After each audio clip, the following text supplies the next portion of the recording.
Hello, welcome to a beautiful first day of May morning. It is cloudy, on the brink of raining, just like typical Vancouver, but we're going through it.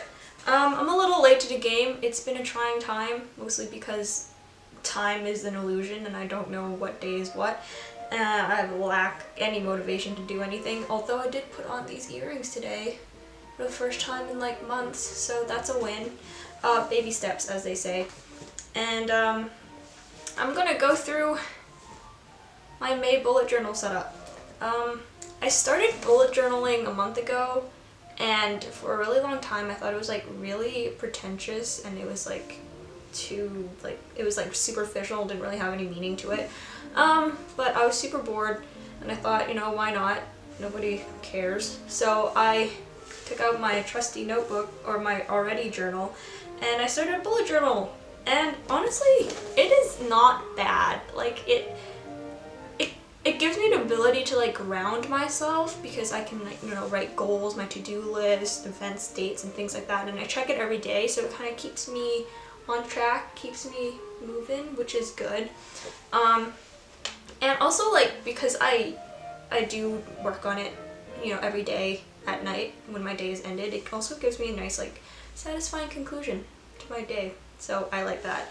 So yeah, today I'm gonna go through my May setup. Firstly, to run through my materials, I have this notebook that I use. It is not fancy. It is definitely not no spiral. This has a spiral in it because I got it when I was in the 8th grade and I thought this was going to be my forever journal. I was going to put everything in it and I've never written it. And since it is quarantine season, I cannot go outside and buy a nice non-spiral journal. So we are working with what we have. For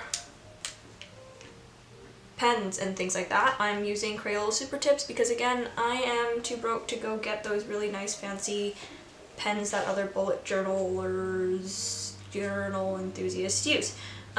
So yeah, these are Crayola supertips. When I think of May, I think of flowers, pink, yellow. So I have this light pink, this darker pink, this peachy color, and this yellow orange sunset color, which I really enjoy.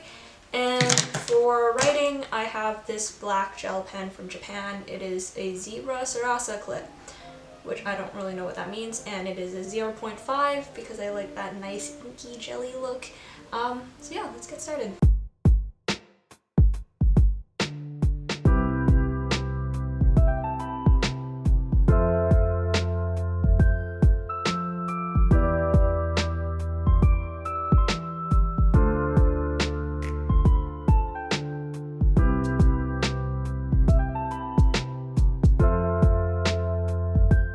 So I first start by creating a front page spread. I know May, I don't know, I think of, probably because it has only 3 letters, but I think it's more minimal, so I'm just gonna go ahead and make this very simple pink background because I can't draw for shit. And then try my hand at cursive and kind of figure out where to put it because May is so short, so it's hard to make it big. So, taking that leap of faith and just writing cursive and, failing absolutely miserably, but still moving right along and, making it a little thicker so, those rough edges can be hidden from the view of my audience. And so I don't remind myself of my continual failures. How do you say this word? Failures. Yes, there we go. So yeah, that is it for the front title of May. And then underneath I just use my 2 different subcolors of yellow and peach and to write my goals and intentions. My goals are really just things I feel I need to get done, and my intentions are more conceptual, be healthier, which never happens.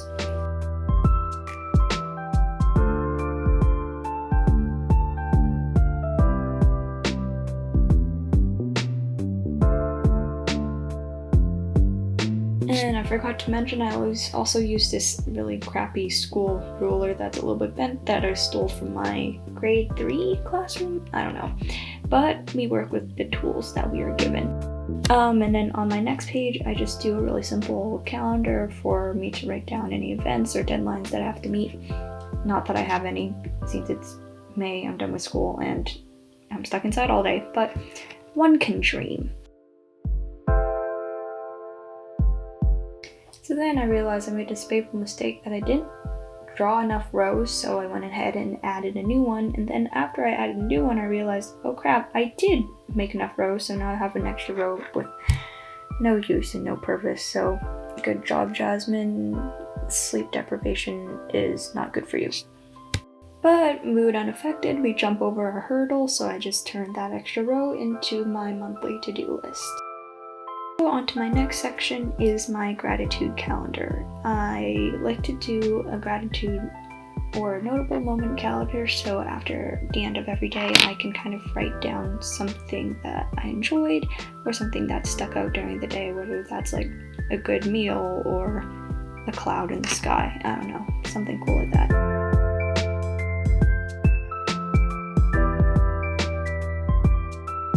And keeping to my pink theme, I just take my light pink and draw a really light scribble at the top, and in cursive write my title, and like I did with the other calendar, taking my subcolors and just dotting each day so I can write the date. My next section is my mood tracker, and again I draw another calendar. As you can see, I'm a calendar type of gal, and again I take my pink and I do a scribble at the top and write my title and dot the days for my dates. And I also separate each box diagonally so I can draw a little emoji for my morning mood and then draw a little emoji for my nighttime mood, so I can kind of see like how my emotions transition. And then I have my different graphs, if you will. Firstly, I have my sleep tracker, so I just do a simple line graph with the number of hours that I've slept each night. And then underneath that I have my workout graph where I dot which part of my body that I've worked that day and whether it's a rest day or not. And like with all the other sections for my sleep tracker, I just do my simple little pink scribble with the title, and then for my workout graph, I forgot that I needed a title, so I was going to do a little dotted line banner until I realized, oops, I didn't have a title, so then I just wrote the little words in between each of the tan lines.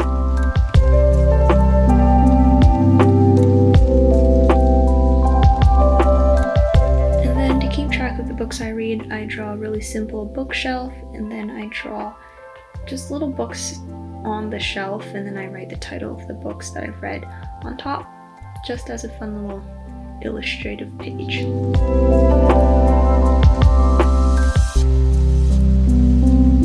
And as though it's hanging on my hypothetical wall, I just draw a little reading list of the books that I would like to read this month.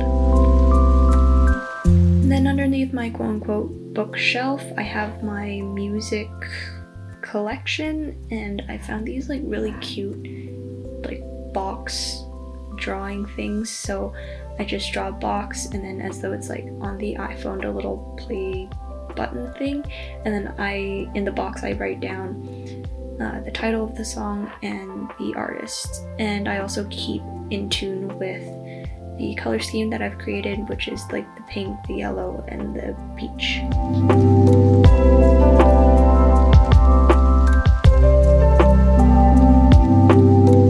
And underneath that I write down my TV and movie list, and again with my heading I use my yellow marker to just draw a line and then leaving space inside for my title, and then I draw little TVs so I can list down all the shows and the movies that I like watching.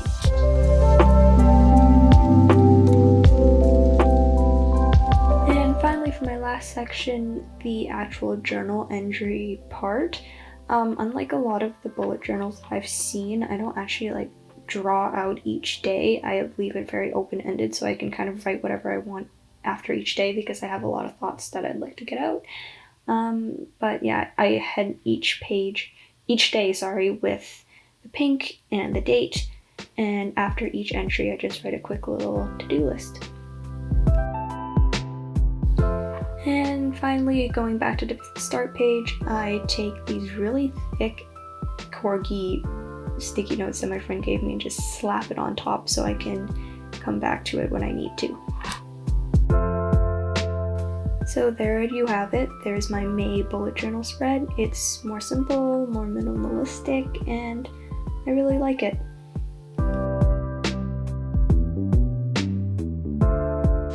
So there you have it, my May bullet journal spread.